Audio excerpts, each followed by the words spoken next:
Hi everyone. I've got a little project going on in the background that I've been wanting to share with you, but I just haven't had the chance. But this is it. It's a 2000 Toyota MR2, um, and I'm doing a little bit of an engine conversion. It's got a Volvo T5 engine in it. You know, the usual, what I tend to do with stuff. Um, so yeah, this is going to be about 500 horsepower build. I think 500 will be plenty in this because it doesn't weigh much. It only weighs about a ton. So the idea is low weight and a decent amount of power, but not too much. I don't want it to be silly, like stupid, like my Golf is. That's really fast. But the idea of this one is to make a bit more of a track car out of it rather than a drag car. So I've got some fairly meaty tyres on the back.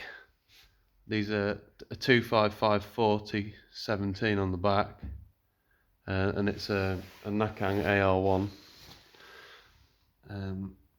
Didn't actually think you could get a 255 on these, but I mean it's on, so that's ideal. So we're gonna have a quaif dip in the gearbox for even more grip, as well as these tyres. Turbo wise, it's a G30 770, a Pulsar turbo. This one. Didn't want to go to a GT35 really. They are quite big. Wanted something a little bit more responsive, and obviously I've got the engine in, which wasn't straightforward. I had to cut quite a bit out of the chassis leg to get the gearbox in. Intercooler wise, it's a Precision 750, I think this is.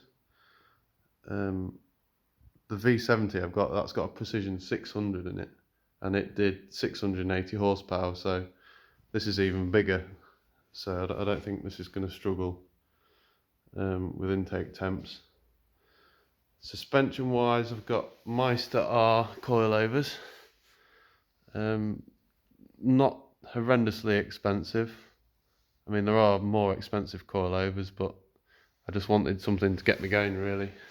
But the reviews on them are quite good, so I'm hoping that I'll be able to just leave these on it and it'll be fine. Brakes wise, I'm not sure what I'm going to do with the brakes yet. I think it does want some bigger brakes, but I don't know what. I haven't decided what yet. The rears are probably going to stay standard, and I'm doing a 5-stud conversion on the back of this as well. Well, the main reason is because I couldn't get any 4-stud wheels, but I could get a 5-stud, so it's going to get a Celica hub. I think it's a Celica hub, and that'll go straight in the original wheel bearing.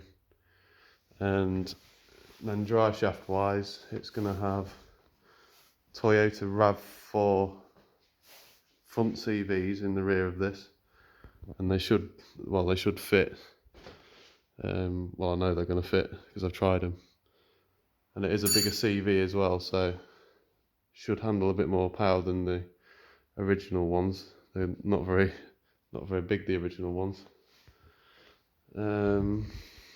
What else is there? I've had to cut a little bit into the firewall with it. Well, I had to cut some out because the cam cover needed some clearance in. But then I got cutting into it and I thought, well, this would be a lot easier if I just had an inspection window so I can actually work on it. I'll make a cover for this, and we'll fill that in. So yeah, I think that'll be an improvement because they are nearly impossible to work on at the front. So yeah, that's about it for now. But I think it's about half done. I've still got like all the linkages to do, gear linkages, that sort of thing, but I can't do that until the proper gearbox is in the car, because this is just a mock-up gearbox. It's got nothing in it at all. and the engine's the same. It's just a mock-up engine. I've got the built engine, well, that I'm putting together at the minute. That's sort of going on in the background when I get time to do it.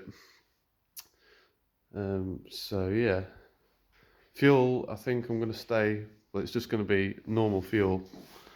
I'm not going to run it on, I'm not going to go ethanol or anything silly. I just want to be able to put fuel in it and go pretty much. So yeah, that's what I've been up to.